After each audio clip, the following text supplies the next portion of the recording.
দিন ঘুম ভাঙছে না, ফজরের নামাজ ফজর জামা পড়তে পারছে না। পাওনাটা দেওয়া হয়েছে না বাকি হয়েছে? একদিন ফজরের সময় ঘুম ভাঙলো না, ফজরের নামাজ ফজরের সময় পড়তে পারলেন না, এই দিনের পাওনাটা পরিশোধ হয়েছে না, এই দিনের পাওনাটা বাকি হয়েছে। বাকি হয়েছে না? আরেকদিন নামাজের সময় পার হয়ে গেছে, আপনার স্মরণই নেই নামাজের সময়ের কথা, এই দিনও আল্লাহর পাওনাটা বাকি হয়ে গেছে। বুঝে থাকতে বলুন তো, আমরা কি যথারীতি আল্লাহর পাওনা জীবন ভর দিয়ে যাচ্ছি, না ফাঁকে ফাঁকে আল্লাহর পাওনা বাকি থাকে? যাদের কাছে আল্লাহর পাওনা ফাঁকে ফুঁকে কিছু বাকি থাকে, তাদের ব্যাপারে হাদিস শরীফে রাসূল করিম সাল্লাল্লাহু আলাইহি ওয়াসাল্লাম বলেন, মান নামা আন সালাতিন আও নাসিয়াহা ফালিয়ুসাল্লিহা ইযা যাকারাহা আও কামা ক্বালা আলাইহি সাল্লাতু ওয়াসসালাম। নামাজের সময় যদি তোমার ঘুম না ভেঙে থাকে, তাহলে তো আল্লাহর পাওনাটা তোমার কাছে বাকি রইল। অথবা নামাজের সময় পার হয়ে গেল, তোমার নামাজের কথা স্মরণ হইল না, তোমার কাছে আল্লাহর পাওনাটা বাকি রইল। বুঝে থাকতে বলেন তো, আমার ঘুমের কারণে অথবা স্মরণ না থাকার কারণে যে আল্লাহর পাওনাটা বাকি রইল, আমি ইচ্ছাকৃত ভাবে বাকি রাখলাম না অনিচ্ছা? অনিচ্ছা। আল্লাহ রাসূল বলেন, যখনই তোমার স্মরণ হবে, যখনই তোমার ঘুম ভাঙবে, তখনই আল্লাহর পাওনাটা পরিশোধ করে দাও। এবার আমি আপনাদের, যারা কাণ্ড জ্ঞান নষ্ট হয়েছে না, যারা বিবেক নষ্ট হয়েছে না, যারা সাধারণ সেন্স লেস হয়েছে না, তাদের আদালতে একটা আপিল করে। ধরে না, একটা কথার কথা, আপনার কাছে আমি 5,000 টাকার পাওনাদার, আগামী 1 সপ্তাহের ভিতরে দেওয়ার কথা। 1 সপ্তাহের ভিতরে আমি মনে নাই আমার পাওনার কথা, 7টা পার হয়ে যাচ্ছে। আপনি যে আমার পাওনাটা দিচ্ছেন না, এটা কি জানি না শুনি না ভুলিয়া, যখন স্মরণ হবে তখন দিয়া দিবেন। আর যদি জানি না শুনেই আমার পাওনাটা না দিয়া থাকেন, তাইলে আর দেওয়া লাগবে না। এমন কোন যুক্তি আছে নাকি? যেই পাওনা বুঝলা না দিলে অস্মরণ হওয়া মাত্রই দিতে হয়, সেই পাওনা জান্না শূন্য না দিলে দেওয়া লাগবে না, এটা বুতের যুক্তি ছাড়া কোনো সুযুক্তি হতে পারে না। এরকম একটা বুতের যুক্তি আমরা সমাজে কিছু মানুষের বর্তমানে চালু করতেছে। এই সমস্ত লোকের নাম হল লামাযহাবী। এই লামাযহাবীরা বলে, ঘুমের কারণে যদি না পড়তে পারো, তাহলে ঘুম ভাঙলে ঘুরে লাও, স্মরণ না থাকার কারণে যদি নামাজ না ফিরে থাকো, স্মরণ হইলে ঘুরে ঘুরে লাও, আর জেনে বুঝার জীবনে যত নামাজ পড়ছো নাই ঘুরে পড়া লাগবে না। এটা বুতের যুক্তি, সুযুক্তি নয়, কুযুক্তি।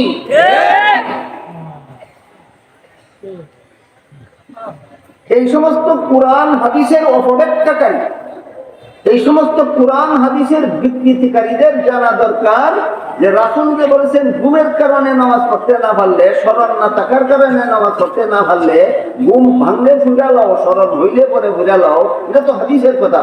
কুরআনে যে আল্লাহ বলেছেন ফাওনা জালাল ফাওনা দিয়ে লাও, এটা কই বলে? ঘুমের কারণে আল্লাহর পাওনা দিতে পারছো না, স্মরণ না থাকার কারণে আল্লাহর পাওনা দিতে পারছো না, এটাই যদি পরিশোধ করে দিতে হয় ঘুম ভাঙলে পরে আর স্মরণ হইলে পরে, আল্লাহ যে সূরা নাহলের 90 নম্বর আয়াতে বলে রাখছেন, পাওনাদারের পাওনা দিয়ে লাও, তুমি স্মরণ থাকা অবস্থায় এই পাওনা দিছো না, এটা তো আরো আগে দেওয়া দরকার। কাজেই শুধু বুঝলে নামাজ না বললেই কাজা করণ লাগে না, জানিয়ে শুনলাম নামাজ না বলে আরো আগে কাজা করণ লাগে, আরো আগে কাজা করণ লাগে। এই হইল মযহাবে আর লামাযহাবে বেষ্টন। মযহাবে এই বিধান সূরা নাহলের 90 নম্বর আয়াতের ব্যাখ্যা প্রসঙ্গে, যে আমার জীবনের সমস্ত ইবাদত আল্লাহর কাছে, আমার কাছে আল্লাহর পাওনা, বুঝলে দিতে না পারলে অধিক পরিশোধ করা লাগবে, জানিয়ে শুনে দিতে না পারলে আরো আগে পরিশোধ করা লাগবে। এটা হলো মযহাবের বিবরণ। আর লামাযহাবীদের কথা হইলো, হে আল্লাহর পাওনাটা ওরা দিতে না, তাই করছো না, 9 বছর নামাজ, 10 বছর 20 বছর নামাজ পড়ছো না, এটা বলন লাগবে না। তাহলে সূরা নাহলের 90 নম্বর আয়াতে আল্লাহ কিসের আদেশ দিলেন? বলন লাগবে না যে বুঝো, কুরআন বুঝে ব্যাখ্যা করো না, মন গড়া ব্যাখ্যা করো। এই লামাযহাবীরা বর্তমান সমাজে কিছু কুরআন হাদিসের কিছু মন গড়া ব্যাখ্যা এইভাবে সমাজে চালু করতেছে। এর মধ্যে আরেকটা মন গড়া ব্যাখ্যা, সহিহ বুখারী শরীফের হাদিসে উল্লেখ আছে উম্মুল মুমিনিন হযরত আয়েশা রাদিয়াল্লাহু তাআলা আনহা বলেন রাসূল করিম সাল্লাল্লাহু আলাইহি ওয়াসাল্লাম এশার পরে আর ফজরের আগে যে নামাজগুলি পড়তেন, এশার পরে আর ফজরের আগে, এই নামাজগুলিকে হাদিসের ভাষায় সালাতুল লাইল বলা হয়, রাতের নামাজ। কোন সময়ের নামাজ? রাতের নামাজ। সহিহ বুখারী শরীফের হাদিসে উল্লেখ আছে রাসূল করিম সাল্লাল্লাহু আলাইহি ওয়াসাল্লাম এই রাতের নামাজ 12 মাসেই 8 রাকাত পড়তেন। রাতের নামাজ 8 রাকাত পড়তেন। কোন মাসে? 12 মাস। 12 মাস আল্লাহ রাসূল যে 8 রাকাত নামাজ শেষ রাতে পড়তেন, আপনারা বুঝে থাকতে বলুন নামাজটার নাম কি? তাহাজ্জুদ। পরিষ্কার কথা, এটা তাহাজ্জুদ। এটা তাহাজ্জুদ। এশার পরে ফজরের আগে। লামা যাবিলে কয় তারাবির নামাজ 8 রাকাত। দলিল বুখারী শরীফের হাদিস। কোন হাদিস? আয়েশা বলছেন আল্লাহ রাসূল 12 মাসে 8 রাকাত পড়তেন। দেখি রমজান মাসের কথা না 12 মাসের কথা? 12 মাসের কথা। এটা কি তারাবির কথা না তাহাজ্জুদের কথা? তাহাজ্জুদের হাদিস ইয়া তারাবির দলিল দেয়। নবীর হাদিস নিয়ে বাটপারি ছাড়া আর কিছু না। তাহলে বুখারী শরীফের এই হাদিস এটা তারাবির হাদিস না, এটা তাহাজ্জুদের হাদিস। মুসান্নাফে ইবনে আবি শায়বা নামক আরেক পৃথিবী বিখ্যাত হাদিসের কিতাব আছে, সেইখানে উল্লেখ আছে আল্লাহর রাসূল সাল্লাল্লাহু আলাইহি ওয়াসাল্লাম রমজানে রাতের নামাজ 20 রাকাত পড়তেন। তাহলে 20 রাকাতের সম্পর্ক 12 মাসের সাথে না রমজান মাসের সাথে? এটার নাম তারাবি। এটার নাম তারাবি। যে হাদিসে আছে 8 রাকাত পড়তেন, সেই হাদিসে উল্লেখ আছে এই 8 রাকাত 12 মাসেই পড়তেন, এটা তারাবি না, এটা তাহাজ্জুদ। আর যে হাদিসে আছে 20 রাকাত পড়তেন, সেই হাদিসে উল্লেখ আছে এটা শুধু রমজানে পড়তেন, এটা তাহাজ্জুদ নয়, এটা তারাবি। সুতরাং তাহাজ্জুদের হাদিস আলাদা, তারাবির হাদিস আলাদা। তাহাজ্জুদের সময় আলাদা, তারাবির সময় আলাদা। তাহাজ্জুদের রাকাত সংখ্যা আলাদা, তারাবির রাকাত সংখ্যা আলাদা। একাকার পূজার জায়গা খিচুড়ি বানাইয়া সমাজে প্রচার করে তারা লামা যাবি। বুঝে থাকলে বলুন লামা যাবিরা হাদিস মানে না হাদিসের অপব্যাখ্যা করে? অথচ মযহাব মানি না কইয়া মযহাব মানি না কইয়া হাদিস মানার দোহাই দেয়। দুঃখ ছাড়া কিছু নয়। এরা হাদিস জানেও না, হাদিস মানেও না। হাদিস যে জানেও না মানেও না, এর একটা উদাহরণ দিয়ে শুনুন। এক হাদিসে উল্লেখ আছে হযরত ওয়াইল নামের একজন সাহাবী ছিলেন। কি নাম? ওয়াইল।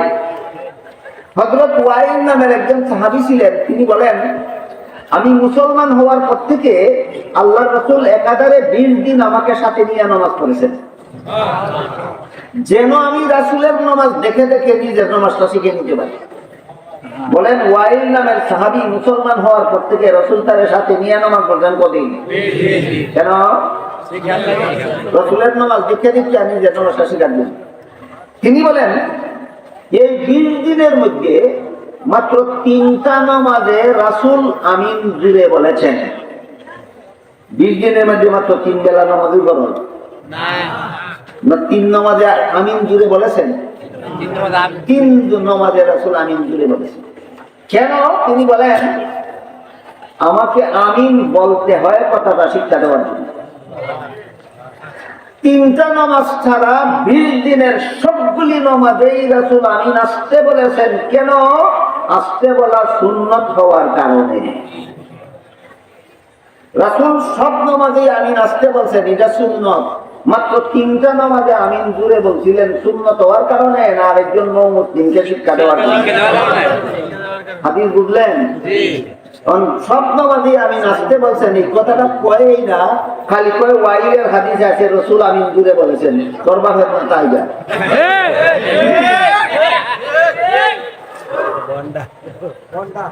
হাদিসে আছে রাসূল আমিন জুড়ে বলেছেন, এটা সুন্নাত নাকি এই আরেকজনের শিক্ষা দিবার লাগি 3 নামাজে মাত্র জুড়ে বলছিলেন? আর 3 নামাজ ছাড়া বাকি সবগুলি নামাজেই আসতে বলছিলেন কেন? শিক্ষা দেওয়ার জন্য না সুন্নাত হওয়ার কারণে? হাদিস কত পরিষ্কার, কিন্তু লামাযাবিরা কিভাবে হাদিসে ম্যাচ লাগায়। এই কথাটা আমরা বললে পরে আমাদেরকে প্রশ্ন করে, রাসূল 3 নামাজে আরেকজনকে শিক্ষা দেওয়ার জন্য যদি দূরে বলে থাকেন, রাসূলের দূরে বলাটা তো না জায়েজ ছিল না, কমপক্ষে জায়েজ তো বলতে হবে। আমি 100 বার করি, হানাফি মাযহাবের উলামায়ে কেরাম 100 বার বলেন আস্তে আমিন আস্তে বলা সুন্নাত, জোরে বলা জায়েজ। আস্তে বলা সুন্নাত, জোরে বলা জায়েজ। রাসূল কি নাজায়েজ কাজ করছিলেন? না। 3 নামাজেই আস্তে জোরে কইছেন, কিন্তু এটা নাজায়েজ ছিল না, জায়েজ ছিল। এই কথা বলার পরে এখন কয় ঠিক আছে আমরা সুন্নত মতে আমিন বলবো না, আমরা জায়েজ মতে আমিন বলবো, অসুবিধা কি? এটা হলো সাফাবাদী ছাড়া আর কিছু না। এইরকম সাফাবাদী তো আমিও করতে পারি। আমিনের বেলা যেমন 2 রকমের হাদিস আছে, 3 নামাজে রাসূল জুড়ে আমিন বলেছিলেন, জায়েজ আছে, আর সবগুলি নামাজেই রাসূল আমিন আসতে বলেছেন সুন্নত। তুমি সুন্নত মতে আমিন কইবা না, তুমি জায়েজ মতে কইবা, ভালো কথা। বউয়ের বেলায় 2 রকম হাদিস আছে। এক রকম হাদিস আছে বউ লিয়া জীবন যাপন করা সুন্নত, আর এক রকম হাদিস আছে বউ তালাক দেওয়া জায়েজ। বউয়ের বেলায় তো 2 রকম হাদিস আছে।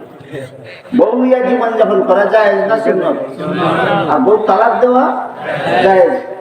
আমিনের বেলায় যখন সুন্নত বাদ দিয়ে জায়েজটা করবা, তাহলে বউয়ের বেলায় সুন্নত বাদ দিয়ে জায়েজটা করবা।